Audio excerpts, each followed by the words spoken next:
Hello, everybody, and welcome to today's webinar, Risk, Safety, and Governance for the Underground, part of the Connect Me Asset Mapping Events, Mapping the Hidden City series. I'm Chris Garafola, and I lead brand and content here at 4M, the utility data platform for infrastructure intelligence.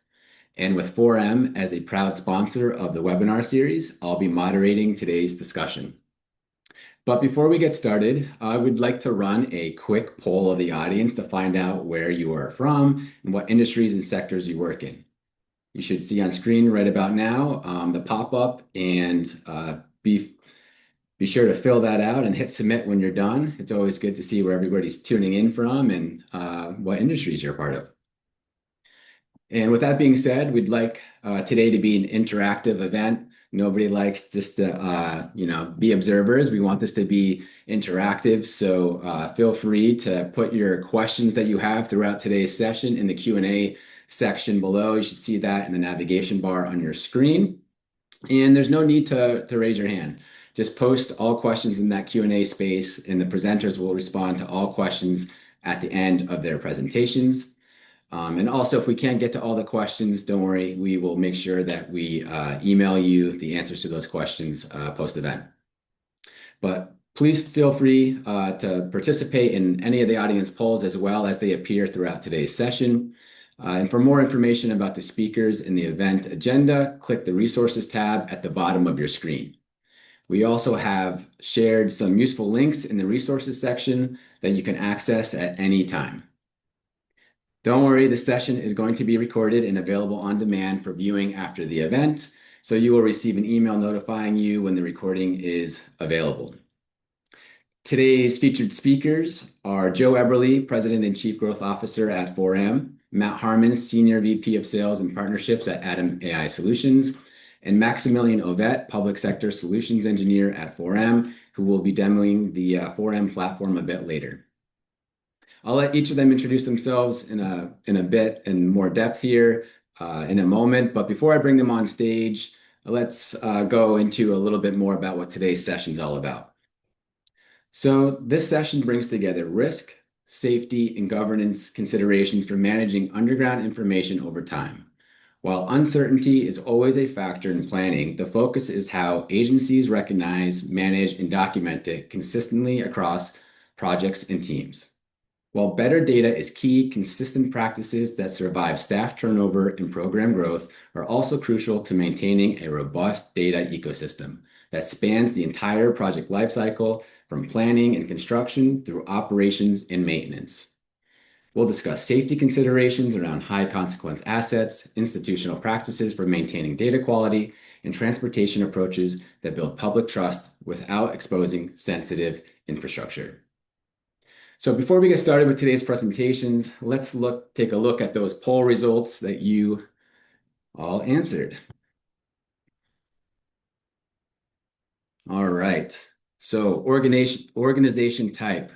We have a bunch from local government here, about 50%, followed by state government, about 13%, federal government, 4%. Nobody in academia. Where's the academics at?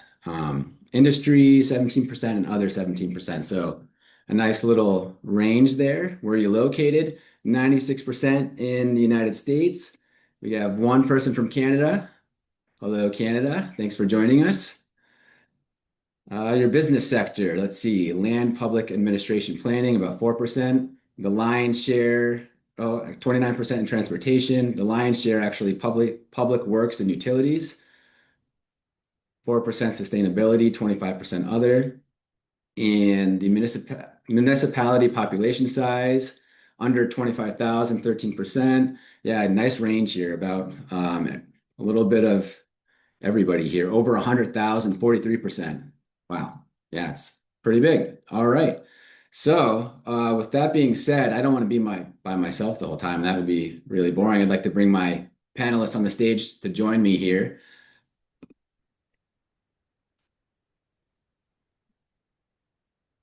Hello, gentlemen. Joe, Matt, thanks for joining me.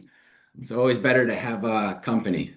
So, Joe, do you want to kick things off and introduce yourself? Yeah, absolutely. Chris, thanks for hosting us today. My name is Joe Eberly, and I serve as the President and Chief Growth Officer over here at 4M Analytics. Been with the company now for about 4 years. Background wise, I've got close to 30 years in construction technology. Happy to be here. Matt, over to you. Yeah, thanks, Joe and Chris. Matt Harman, Senior VP over at Atom AI.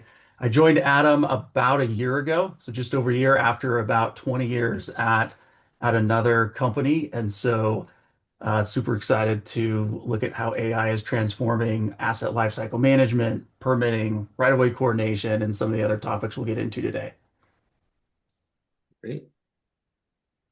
Joe, would you like to kick things off with the presentation as well?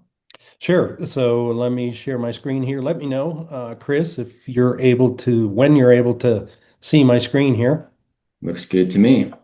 All right. Well, first thing I'd like to do is just sort of level set everybody on who 4M is and kind of what we do. And more specifically, when it comes to risk, safety, and governance for the underground, what is the mission of 4M and what is it that we're here to do?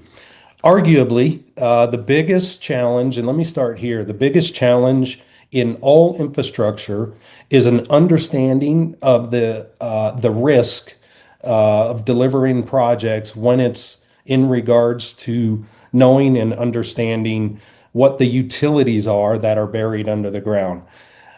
Statistically, on the screen here are just a few of the statistics that are out there. Believe it or not, 94% of all utility locating damage, the root cause is the data set from the beginning. In addition to that, about every 62 seconds across the United States, there is a utility strike that happens on our infrastructure projects that are out there. That's an astounding number considering all the investment that has been made in preventing damages when it comes to delivering infrastructure projects across the country. 30% of contractor delays are a result of utility issues that are encountered when once the contractor gets on the ground, starts going into the dirt. That was unknown earlier in the process or at any stage during the utility life cycle. And that, of course, equates to a lot of money that is spent on delays to our projects. So the bottom line here, if you look across this sampling of statistics that are out there, poor utility data leads to dangerous strikes, delays in projects, and of course, costly rework that strains timelines and budget. This is not an unknown problem, but it's a very difficult problem, and it is arguably the biggest challenge that we have in delivering infrastructure today. So let's take a step back and look at what is the status quo. And those who understand and know this will recognize this immediately as I go through it. At some point in your project development lifecycle, you might call in a design ticket, calling into 811 to have the utilities located out on the projected area of interest or within your project area. You have to contact the utility owners, and statistically, about 50% of the owners of the assets or the facilities that are in your project area are actually going to respond, which leaves a huge gap in the data that you need to progress forward in your designs, your feasibility studies, your route and corridor investigations, your environmental impact. All of these things require utility data in order to identify the risk as early as possible. When you do get data, oftentimes, and as everybody on the call can probably attest to, the data that is collected or the data that is made available is oftentimes incomplete, not updated, inaccurate, and it is lacking in comprehensiveness and accuracy that you need. So once you collect all those data sources, of course, you have to sort of stitch it all together, do a desk study, put it all together to start to get a basic picture of what your risk is going to be out in your project area. That takes a lot of time and a lot of resources in order to do that. And then finally, you're going to spend resources and money on sending folks out to the field in order to do field verification on the data sets. Now, remember, those data sets are often incomplete, missing, siloed, and have update challenges or maintenance challenges along the way. So the hidden risk here is really about time.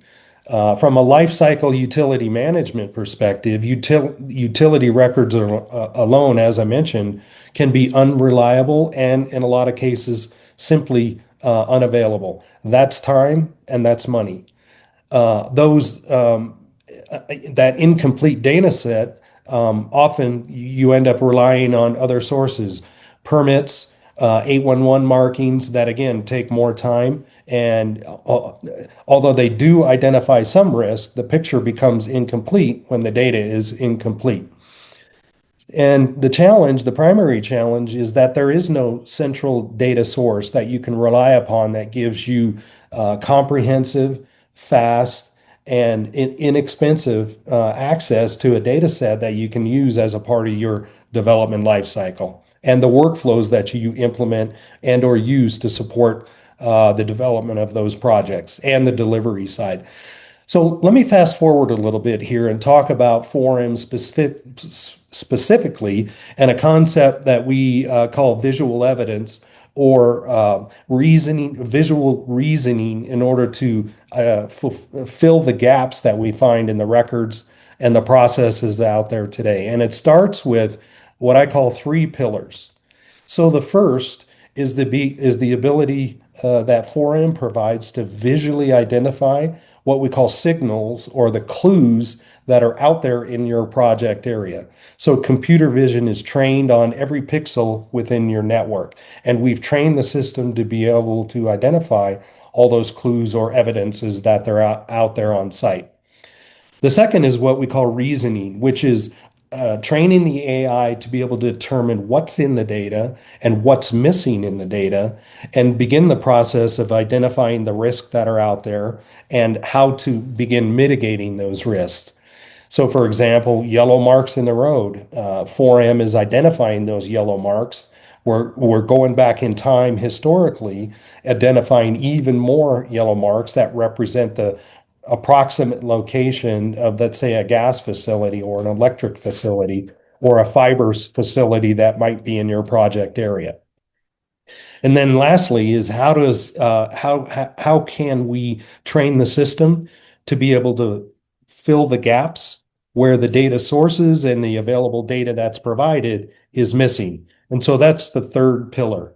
Now, it might seem a little bit counterintuitive for me to say this, but as a mapping company, we view the map as just one entry point into a much larger opportunity that we call utility intelligence modeling. And that is the ability to create almost a living, breathing utility model, both on a project as well as, for example, at scale on a statewide basis. And then that utility model can be updated, let's say in real time, as things are occurring out in the field, as the crews are out in the field doing the field verification. That information can be fed back into the model, thereby updating the model in a real world example, connecting the digital with the built world that's out there. So let's talk about how we evolve, right? And where we are evolving to. So we talked a little bit about the process as it was yesterday. And then if you look at where we are today, the advancements that we're making, it allows us, for example, to take a utility model, provide it to, let's say, an engineering firm that's working or to a DOT directly, and allow them to do things like 3D modeling, clash detection, and all kinds of things that can occur prior to the design phase. I'm talking about in conceptual or in the planning phase, and begin to identify those risks using the comprehensive utility data model that 4M provides, identify those risks in advance, and then begin the process of mitigating those as a part of your design or your delivery planning on your project. And then lastly, the feedback loop that I mentioned, and that is the data as it moves out into the field through our partners like AtomAI and others. Now we have the opportunity to create that feedback loop, update the information as we see it out on site, identify the ground truth, for example, or identify where a utility has been relocated or installed, and then feed that data back into the 4M data model, updating it and maintaining that data so the next time you use it, it's the most current and the most up to date.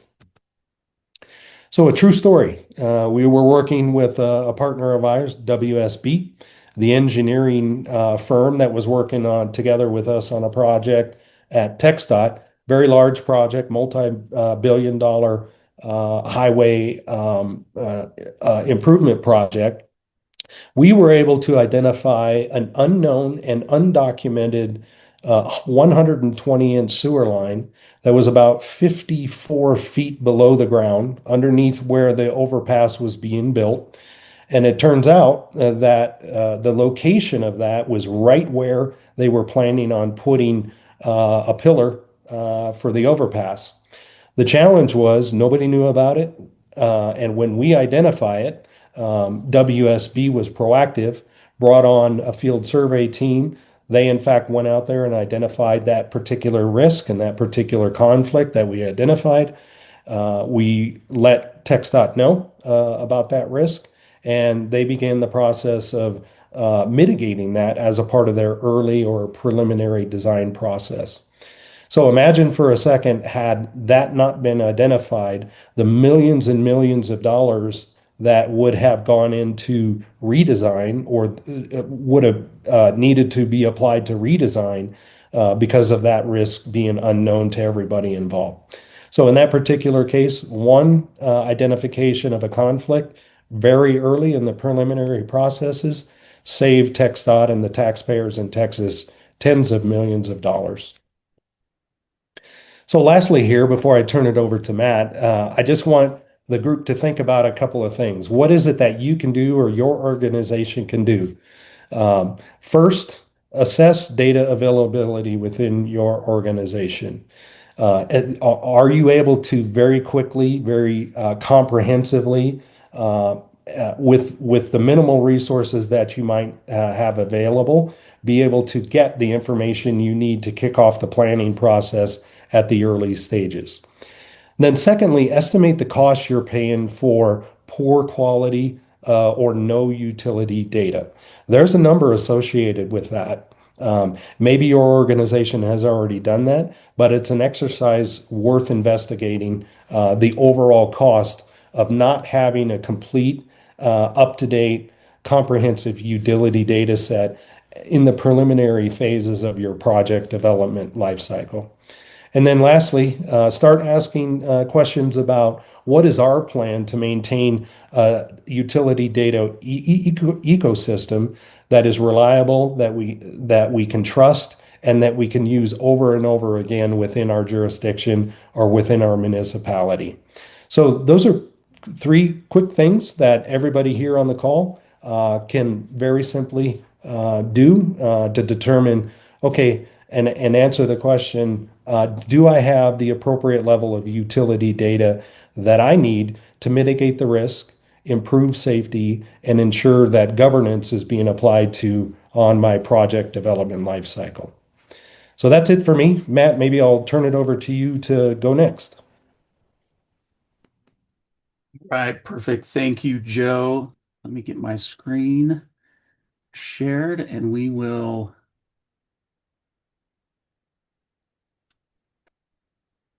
All right. Everyone seeing my screen okay? That coming through? Gotcha. All right, perfect.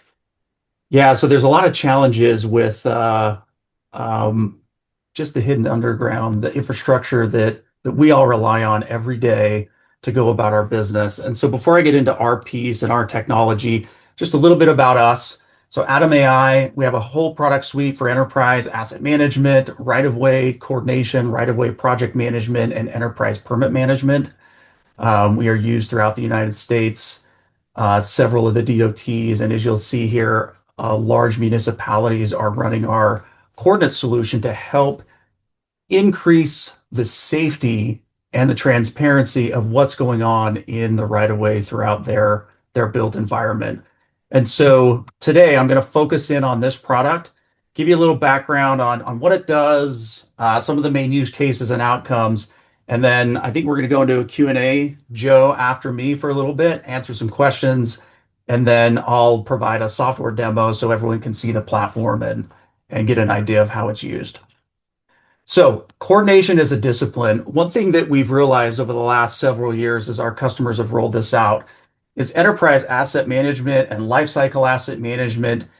There's the capital planning side, and then there's the coordination side.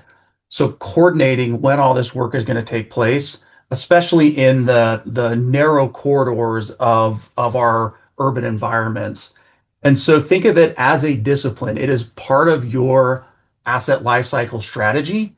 And depending on your organization, whether you're a smaller municipality, a county, a state, or a large urban center, you need a right-of-way coordination solution to support all of the activity and the pressure that's going on in these corridors. So number one, the coordination platform should really help you understand who needs access, right? So agencies, utilities, contractors, and don't forget the public and events. Events and event overlap are major parts of this. What is planned? So what are we going to do? Where this activity occurs. So exact location, street segment, intersection, parcel, so on and so forth. And then when. And so there's a lot of tools, a lot of agencies are running this in different silos. And that's what our platform does is it brings it all together. So there's a shared canvas, a shared map of all the activity that's going on, and then helps the right-of-way team coordinate that. For most agencies, coordination begins at the permit. And so a permit gets issued and at that point it starts to move into the coordination cycle. The more advanced agencies that have had challenges with this, they've brought that earlier, like way into the plan, the long range plan, the capital programming, and we call that the coordination window. And if you can coordinate all your projects within that coordination window, you are reducing the risk. You have time to investigate and understand what's actually there. If you don't have your assets located or as accurately as documented as you need, there's time before, as Joe showed, the number of utility strikes that happen accidentally with incomplete data puts a huge risk on everybody. And so think of that coordination window, think of it in your agency, how you're doing that today, and think of how you can extend that so that you're aware of everything that's going to go on in that right of way before the permit is issued, and then ultimately before it's too late. Also, if you plan early, you save exponentially. And so I'll share some statistics on this in a couple of slides.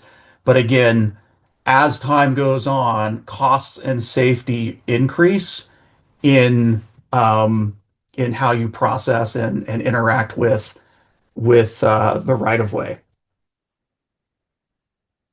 Okay, so a framework that works. So this is really the common theme that we see across municipalities and organizations that run our platform. Number one, you need technology. You need a shared geospatial visibility into planned work. And this is something that needs to be shared across the region. Policy. In almost all cases, it has to be governed by policy. Most organizations, whether it's outside utilities, even inside of departments, it's hard to support a real dynamic coordination strategy if you don't have policy that is requiring it. And then finally, it's the process. What is your coordinating rhythm? How often are you going to meet? What is the public visibility? How are you collecting feedback and so forth?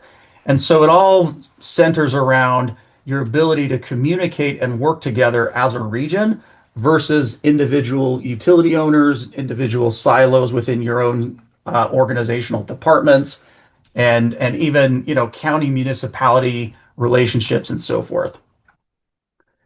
Safer works, safer public, stronger institutions. That is the goal of right-of-way coordination.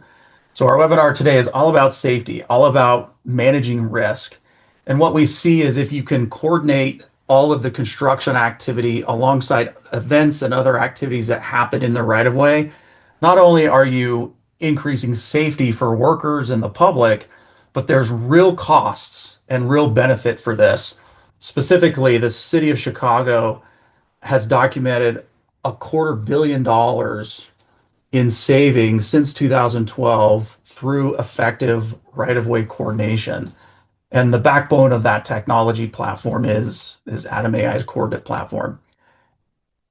And then finally, I'll go through some specific examples in the demo. We'll look at how this product works, but the solution is used throughout the country, and that's really one of our goals today is to just educate that there's technology that you can leverage, that you can deploy to help organize your strategy around right-of-way coordination to support utility verification, your 811 program, and make your organizations a safe place to do work, commute, and interact in our shared public right-of-ways. And so with that, I'll hand it back over to probably Chris and Joe, and I think we've Great. got a Q&A section. Thank you, Matt and Joe. I'm going to run a little poll here, and while the poll's up, I'm going to hop into a couple questions before we dive into some of those demos. So if we can pop up the next poll, you should see it on your screen here. What is your organization or agency's current approach to AI, i.e., large language models, AI integrations, AI-powered platforms, no adoption of AI tools, awareness of AI tools, pilot testing, limited use of AI tools, etc. If you guys can fill out these answers and submit that. And while you guys are doing that, I'm going to hop into one of the questions that we got from the audience. And one question, gentlemen, that we had come in was, what are the biggest challenges or obstacles that public agencies tend to encounter when trying to assess and reduce risk throughout the project lifecycle? Yeah, maybe I'll take that one first, and then Matt, if you want to add some color. I think it's pretty clear that not only public agencies, but also like commercial utility owners, the engineering firms that work on behalf of the owners themselves. I think it's pretty clear, at least from our perspective, the biggest challenge is, like I mentioned, understanding and knowing the risk that's below the ground. The key there is to be able to identify that risk, as we've mentioned early on in the process. Before you get to the design phase, for sure, is the optimal use of, let's say, the 4M data sets in partnership with AI and the workflows that they have. That utility coordination window is a key opportunity to leverage the data sets that we have. Now, one again, from a challenge perspective, is okay, how do we know that the data sets that we have are incomplete? Well, the numbers bear the story. The numbers bear out what it is that 4M is trying to achieve, which is provide a more comprehensive data set earlier on in that process. So from our perspective, I would say the number one challenge again is understanding and knowing the buried utility risk before you get to the point where the resources, the time, and the money begin to increase, as Matt showed on that one graph that he had. Matt? Yeah, Joe, I agree. And from the project side, right? So not only what's underground and the risk there, from the project side, it's communication. Like that's a big challenge in if I have, again, a narrow corridor of right of way and underneath that, multiple owners that have infrastructure there, communicating and creating a shared canvas, right? A geospatial view so that we can see 4M data, we can see projects that are active, we can see permits that are issued.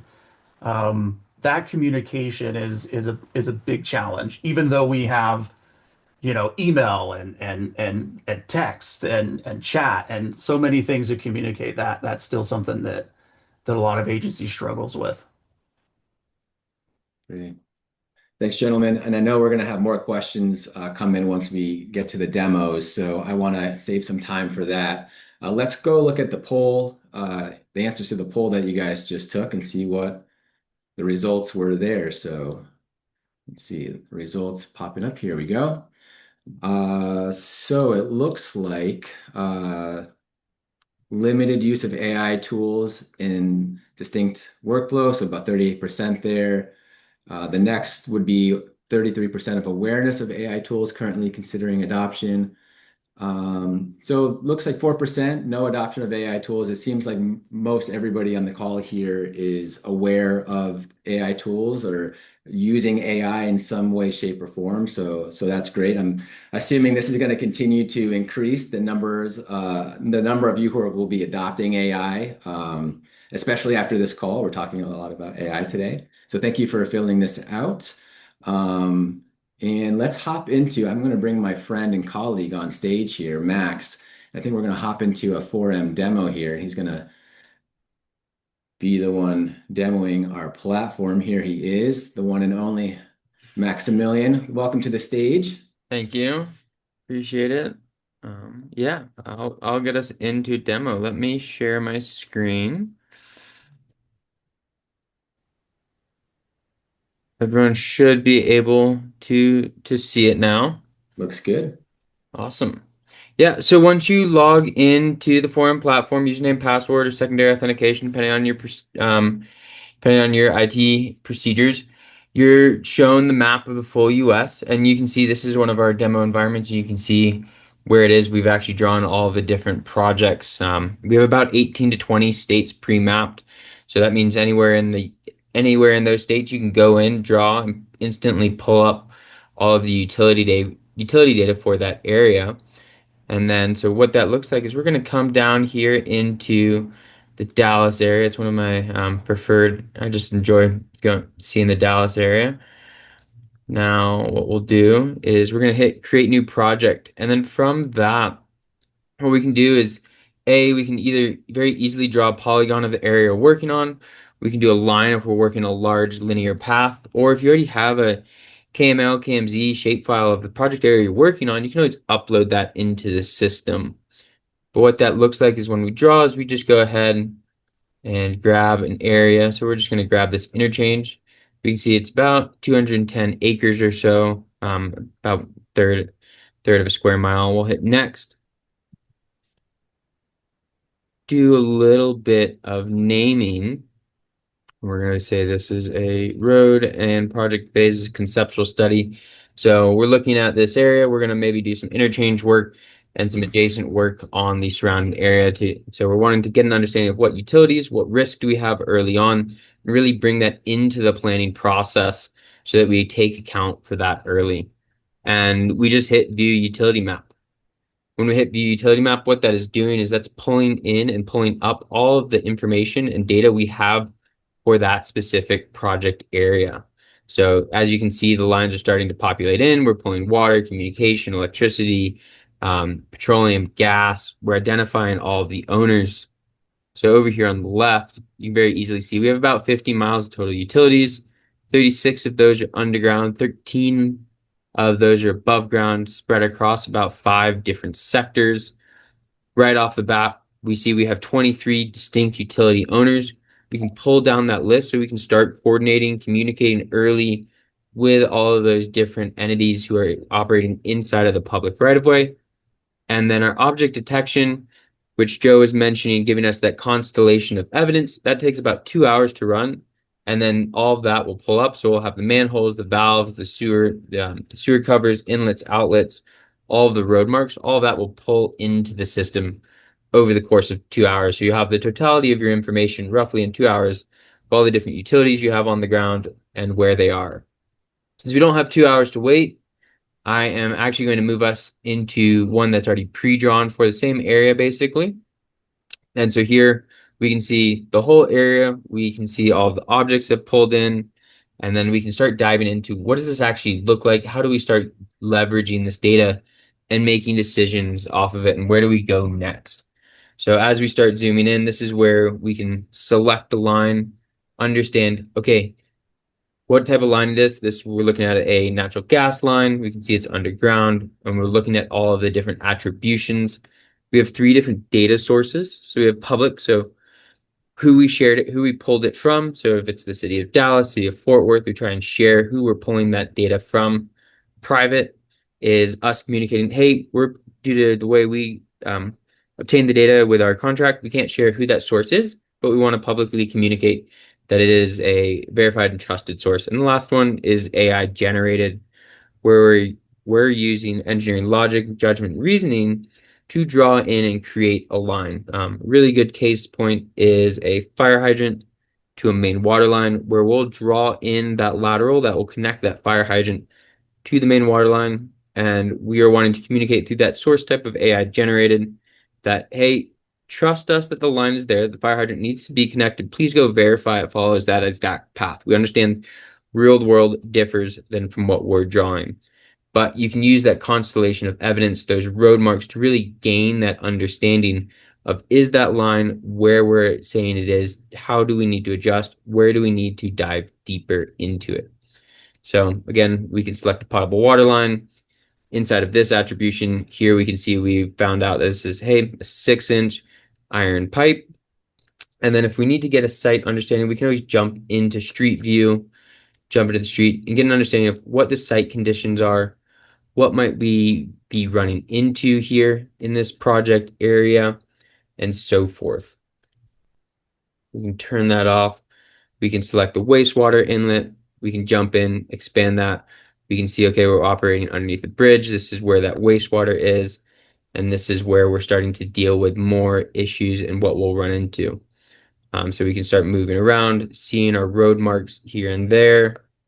And this is all provided inside of the platform. So here we have the yellow gas line moving along. We also are showing road marks and evidence, visual evidence from an 811 call that the gas line actually runs this way. So this would be somewhere where I would stop, pause, review the data, be like, okay, I need to go out into the field. This is where I need to do my investigation. And this is where I need to dig deeper to make sure I am capturing the totality of what is out there in the field and where it is in the field. But yeah, I'll pause. Max, and you kind of touched on it. There was a question that came in from Raymond there prior to this, mentioning that there hadn't been a lot of talk about metadata, and he believed that metadata is a key to all data management. So you were walking through some of that metadata there in the line. So agree with Raymond that metadata is really important.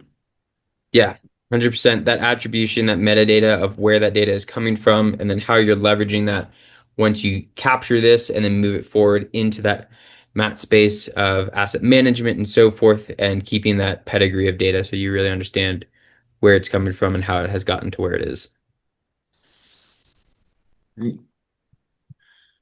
All right.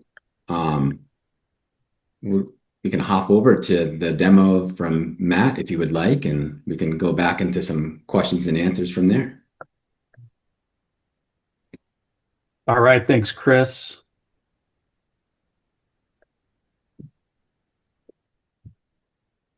Okay, so we've got a lot of data when we look at a city. So I'm going to look at San Diego. So this is the coordinate platform.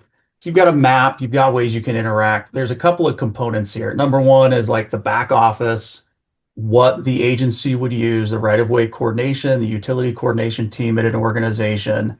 And then there's the public component to that. So a big part of right-of-way activity is transparency.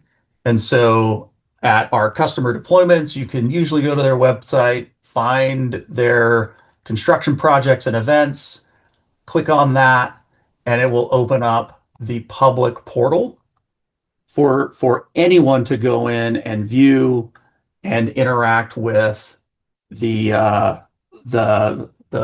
project map and see what's going on.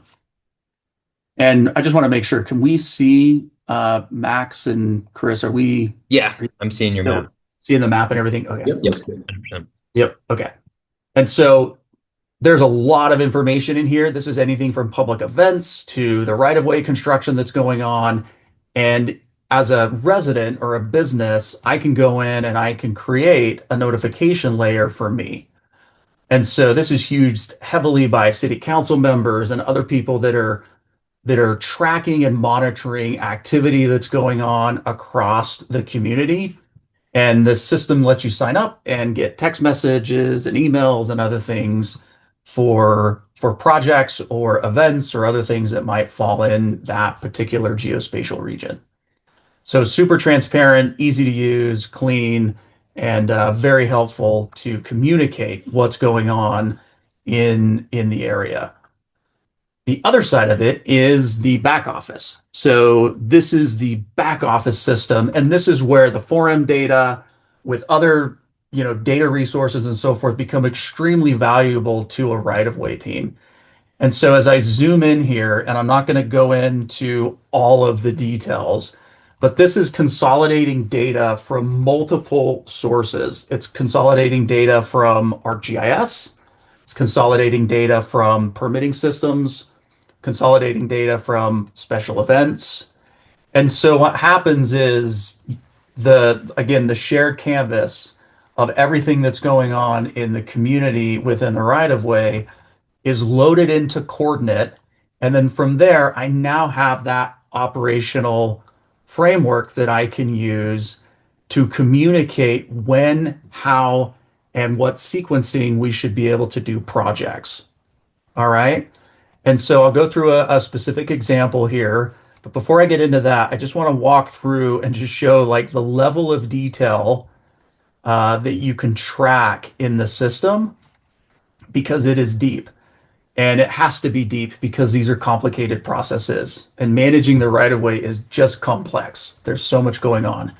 So number one, you can have different groups, right? And one of the main advantages of this is as the right-of-way owner, you can grant access to other organizations throughout your community.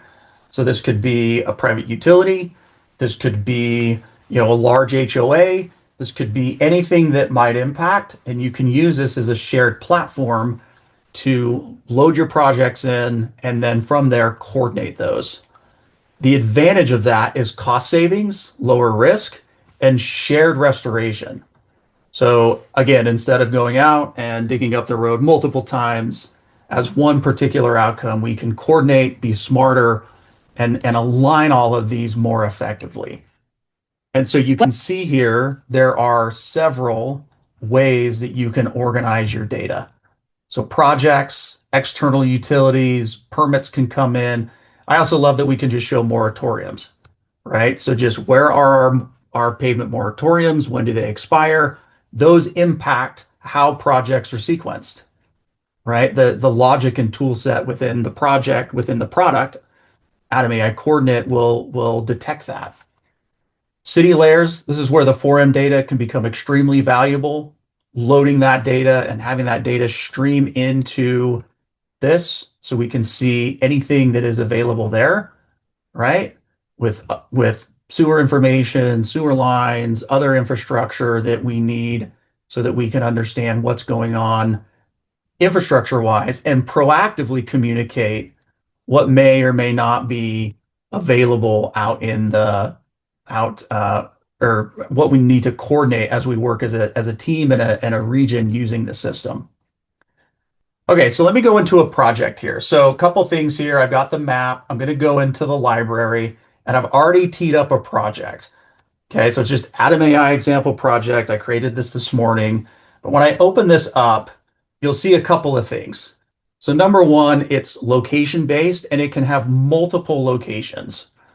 So think of this as maybe a pipe replacement here or something that's going on in the right of way. We can catalog that. We can load our project managers. We can have locations, and locations, we can track the direction of the project. We can add additional locations to this. So if I want to add both a segment on a street as well as a polygon, or other ways to communicate where we're going to be affecting the right of way, I can do that. And what this does is it creates a layer now. So we've got the geospatial context of where the project's going to happen. And then the solution also looks at time. So it's not just, geospatial or calendar based, it's across space and time. And that helps you coordinate and communicate when and how to do this work. So we'll save that. And now I've got a couple of different locations for this project. Notice in the top right, it's already detected there's 5 overlaps. So in this area, there are 5 overlaps of projects. And what Coordinate does is it doesn't tell you what to do. It provides you the tool to communicate opportunities to consolidate and sequence projects. So it's super cool because you're not like, it's just information that's helping you collect all the data and then share that as a region, as a coordinated discipline across the right of way. And so here, right, there's a couple other projects that we've got to do. I can go in and view status. And this is the communication I mentioned earlier. So Coordinate becomes a communication platform to the outside agencies, to the inside agencies.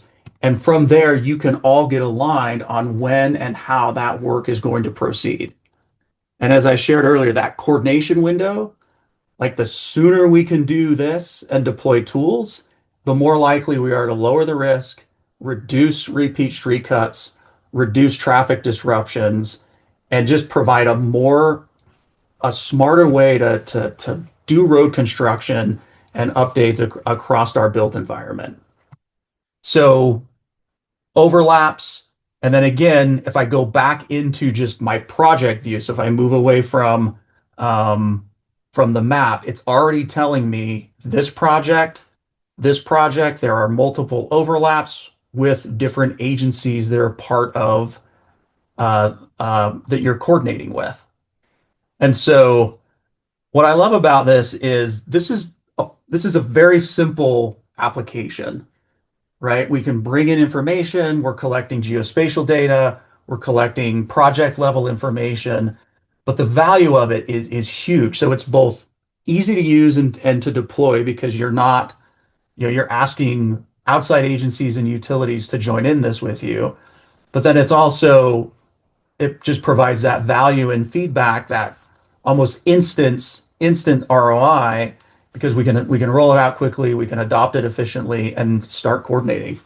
And then finally here, as you look at your process, the calendar tool, right? So being able to see the overlaps, right? And again, large cities, there's a lot going on, but you can look at time, you can look at space, and then you can communicate with the project owners and outside utilities inside of the app and look for those opportunities for consolidation where you can work together smarter, safer, and ultimately save money. All right. I'll end it with that. Thanks, Matt. And I'm going to double tap while you're on the floor right now, Matt. We got a question that came in. Mr. Harman stressed the importance of communication when it comes to risk, safety, and governance. Can you give a little bit more detail what successful communication looks like for your companies? A big challenge in local government that I've encountered is differences in approaches to tackling issues, especially in smaller, more rural communities who are more traditional. Yeah, yeah, very good question. So what I've seen is ultimately there's usually especially when it comes to right of way, the owner of the right of way, the steward over who is ultimately managing that part of our built environment, if they take a leadership role and create the framework for dialogue, typically the others will fall in line. And that could happen through policy, right? Where we are, passing a city ordinance or something that is compelling the change. But those are ways that we've seen success is one, taking ownership and taking a leading role in being that communicator. And then two, it could be policy if it has to.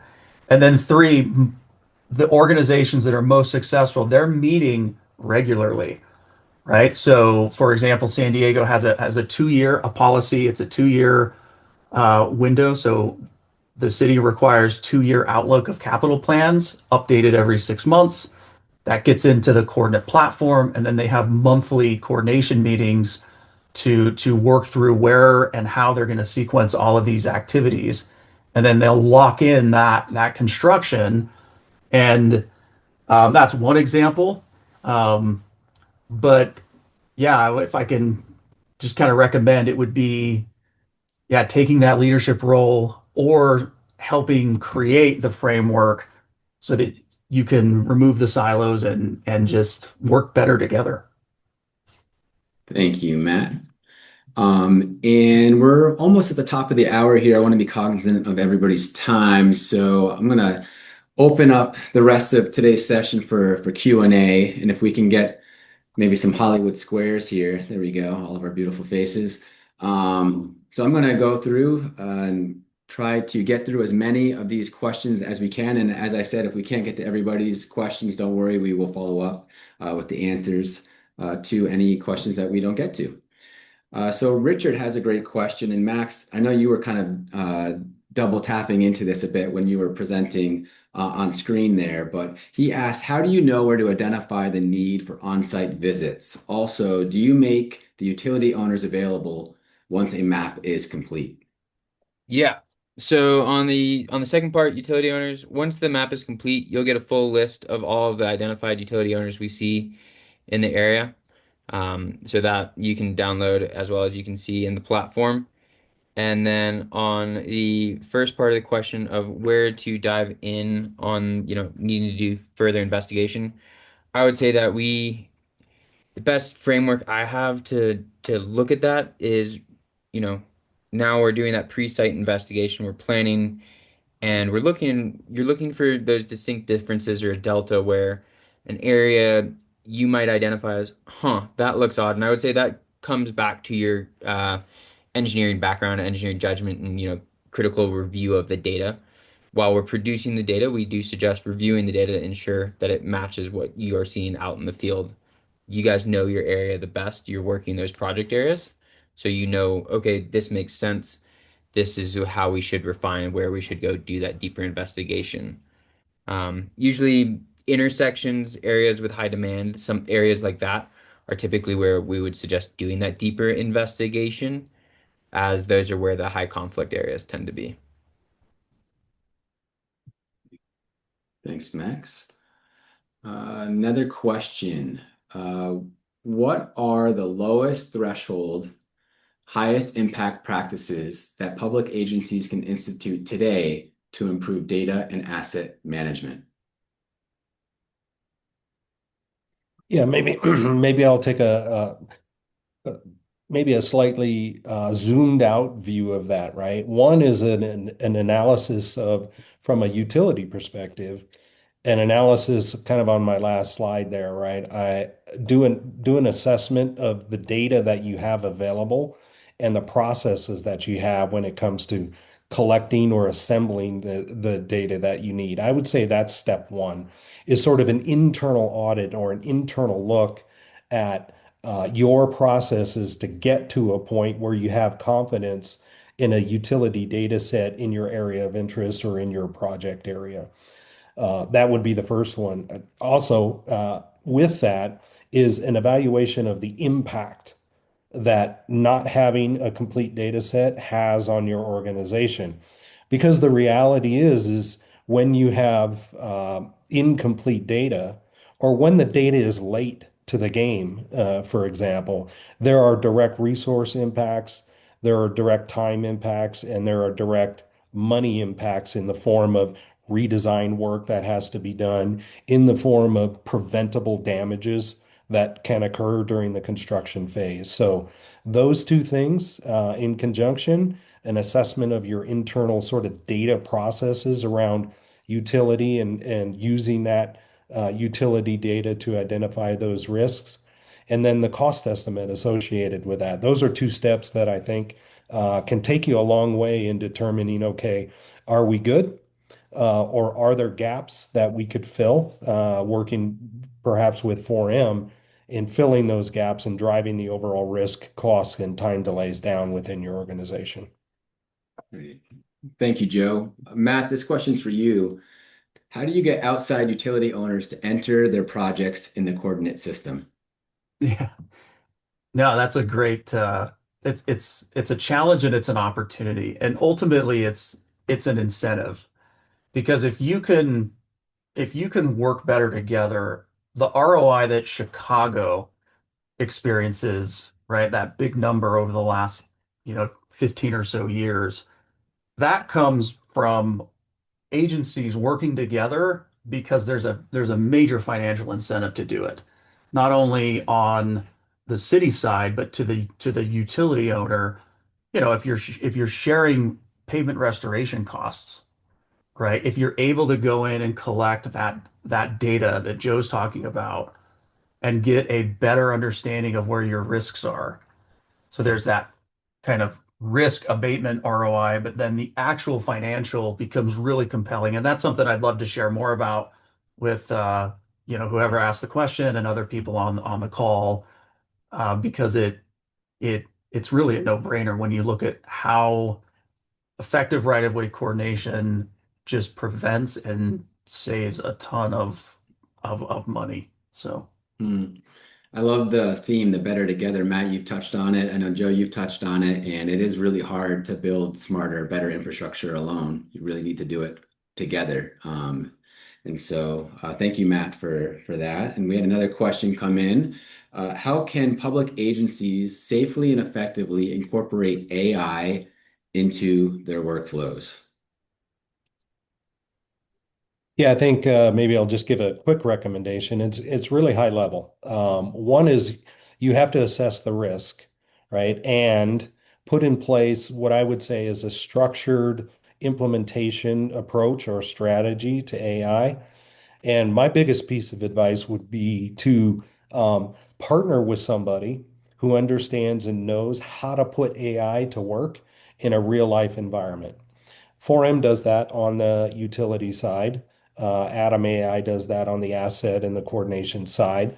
So it's really an assessment internally of one, okay, make sure you're comfortable with some of the risks that are out there. We all know that there's a lot of unknowns around AI, but be purposeful and intentful on identifying a challenge that you have, find the right partner to help and support you, and Final webinar prep. put together a strategy to be able to address that internally and start small. You don't have to solve all your organization's problem. Pick a challenge and investigate it, and then find that right partner that can help you through it.